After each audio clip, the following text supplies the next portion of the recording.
দর্শক নির্বাচনের জন্য প্রস্তুত, কিন্তু মঞ্চ তো প্রস্তুত না। মঞ্চের মূল নায়ক নায়িকারা তাদের ভূমিকা সম্বন্ধেও এখনো প্রস্তুত না।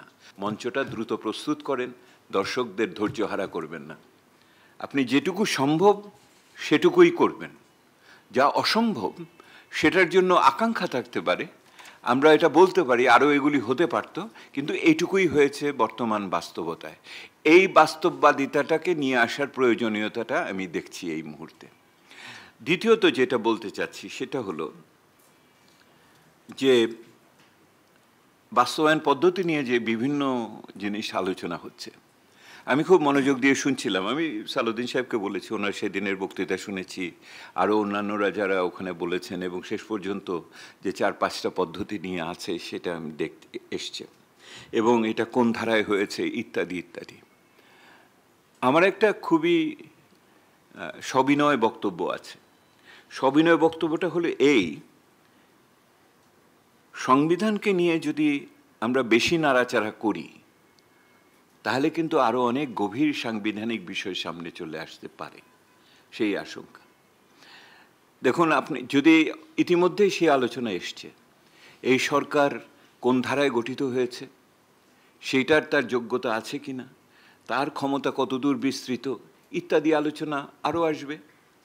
তখন কিন্তু কেঁচো খুঁড়তে সাপও আসতে পারে, আপনারা দেখবেন এটার ভিতরে গর্ত থেকে, এবং বিভিন্ন ধরনের জিনিস তখন আমার রাজনৈতিক আলোচনার অঙ্গন থেকে বের হয়ে আমার কিন্তু বিচারিক অঙ্গনে ক্রমান্বয়ে চলে যাওয়ার একটা সম্ভাবনা, আশঙ্কা রয়ে যাবে, যেটা আমার পুরো এতদিনের যেটুকু পরিবর্তনের প্রত্যাশা ইত্যাদি আছে সেগুলোকেও যেন যেটুকু এগিয়েছিলাম সেটুকু পিছিয়ে না যাই। এটা আমার একটা বিষয়।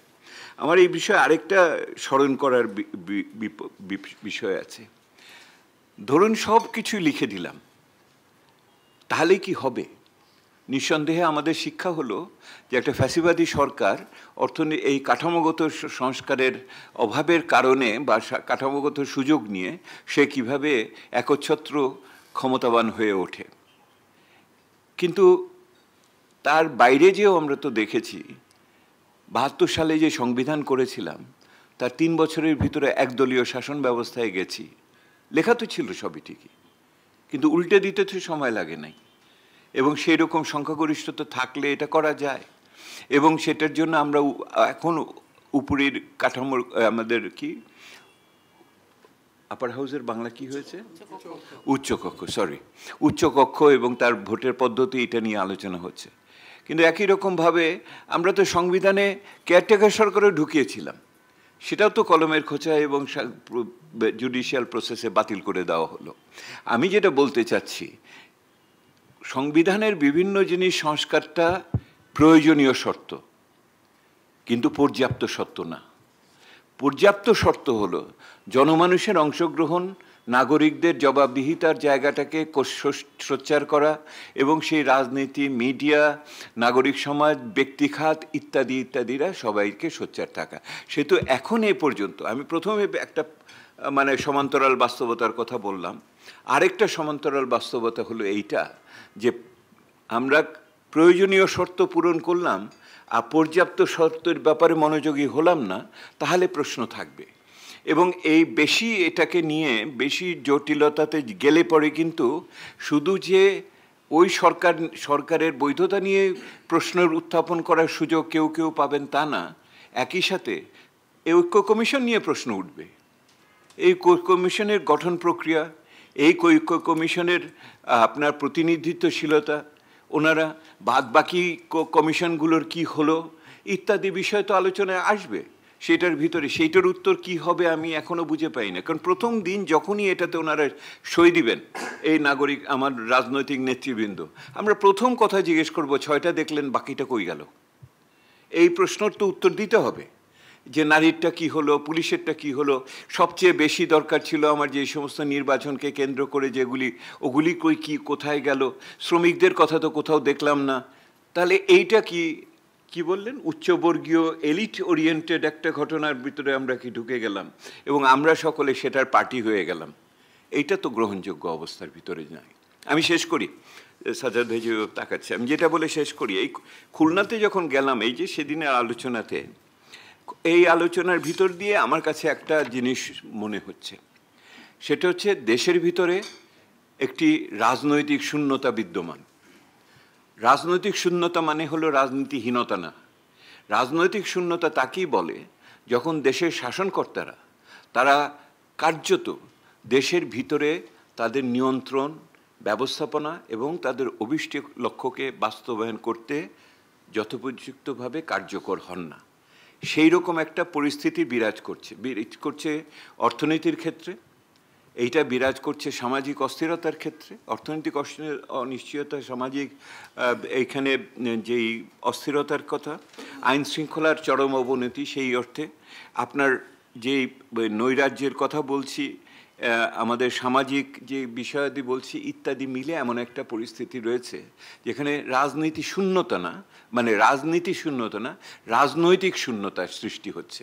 তো রাজনৈতিক শূন্যতাকে বোঝাপড়া করার ক্ষেত্রে সমাজবিজ্ঞান বা ইতিহাস আমাদের দুই ধরনের সমাধান দেয়।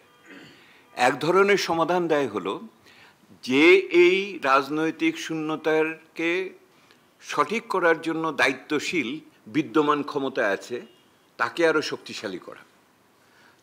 শক্তিশালী করা, তার কিছু সক্ষমতা অর্জন করা, এবং সেই সক্ষমতা অর্জন না করলে তার যে মূল লক্ষ্য নির্বাচন বা এমনকি সংস্কার, সেগুলি করতে সে পারবে না। আর দ্বিতীয় সমাধান হয় অনেক ক্ষেত্রে, যদি সেই সরকারকে বা রাষ্ট্র ক্ষমতাকে আমি শক্তিশালী করতে না পারি, তাহলে অনেক ক্ষেত্রে সেই সরকারের পরিবর্তন ঘটে। হয় পরিবর্তন, নয় শক্তিশালীকরণ।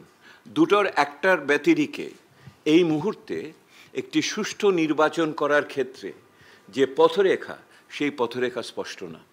মানুষ বলছে নির্বাচন কি হবে কি না অনিশ্চয়তার, আবার কেউ কেউ তার চেয়েও বড় প্রশ্ন করছে, যেই নির্বাচনটা হবে সেটা কি গ্রহণযোগ্য হবে কি না। যেহেতু এখন নির্বাচনের গুণমান সম্পর্কে এখন প্রশ্ন উঠছে, সেহেতু যতই বলি আমরা কেন পৃথিবীর কোনো শক্তি আটকাতে পারবে না, যেই নির্বাচনটা যেটাকে আটকাতে পারবো না সেটা কি গ্রহণযোগ্য হবে কি না, সুষ্ঠু হবে কি না, এইটা। এবং তারপরেও বলছে ওই নির্বাচন যদি সুষ্ঠু ঠিক মতো না হয়, তাহলে তো রাজনৈতিক সংকট কাটবে না, তাহলে কি আবার নির্বাচনে যেতে হবে? তাহলে রাজনৈতিক শূন্যতা কাটানোটাই এখন সবচেয়ে বড় বিষয় হয়ে গেছে। আমার শেষ কথাটা যেটা ওই খুলনাতে বলেছেন একজন, আমার কাছে খুব পছন্দ হয়েছে কথাটা। আমি বলছি আপনারা নির্বাচনের জন্য এত ব্যস্ত হয়ে গেছেন, বলে অন্যগুলো যা হবে হবে, আমরা জানি বিচার লাগবে, এটাও করতে হবে, সংস্কার লাগবে, এটাও করতে হবে। এখন বিচার এবং সংস্কার এবং নির্বাচনের সাথে আমাদের এখনও এক নম্বরের চিন্তা হলো আইন শৃঙ্খলা, নাগরিক নিরাপত্তাবোধ। নাগরিক নিরাপত্তাবোধ ফিরিয়ে আনার জন্য যা যা করণীয় করবেন, এবং আমরা নির্বাচনকে তার একটা পদ্ধতি হিসেবে দেখছি। এই নির্বাচনকে তারা নাগরিক নিরাপত্তাকে ফিরিয়ে আনার জন্য বলে। তাহলে তো নির্বাচন হবে, সরকার তো বলছে। তো এটার ভিতরে কোথায় যেন বিশ্বাস হয় না।